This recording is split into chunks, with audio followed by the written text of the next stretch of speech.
వామన అవతారం కథ. వామనావతారం విష్ణువు దశావతారాల్లో ఒకటి.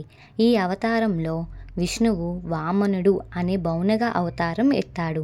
ఈ కథ భక్తి, ధర్మం మరియు పాపం యొక్క పరమార్థాన్ని వివరిస్తుంది. పూర్వం బలి అనే మహాశక్తివంతమైన రాక్షసరాజు ఉండేవాడు. అతను మిగతా దేవతలను జయించి పాతాళ లోకానికి పరిమితం అవ్వకుండా స్వర్గానికి కూడా రాజుగా మారాడు. అతని ధర్మం, నిష్ఠ, యాగాలు, దానాలు సర్వత్రా ప్రసిద్ధి చెందాయి. దేవతలు అతని ఆసక్తికి భయపడి విష్ణువు సన్నిధికి చేరారు. దేవతలు రక్షణ కోరగా విష్ణువు వారికి సహాయం చేయడానికి వామన రూపంలో అవతరించాడు.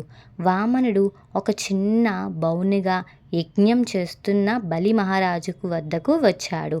అతను ఎంతో వేదాంతం పలుకుతూ తనకు 3 అడుగులు భూమిని దానం చేయాలని కోరాడు.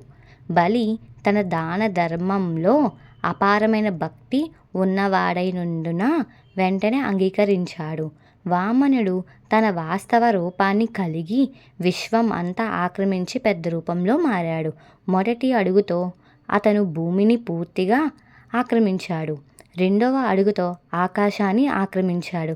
ఇప్పుడు వామనుడు బలిని అడిగాడు, 3వ అడుగు కోసం నేను ఎక్కడ పెట్టాలి అని వామనుడు అడగగా బలి దానికి భక్తి శ్రద్ధలతో అప్పుడు బలి తన భక్తి వినయంతో ముందుకు వచ్చి, దేవా, నా తల మీద మీ 3వ అడుగును పెట్టండి అని అర్థించాడు.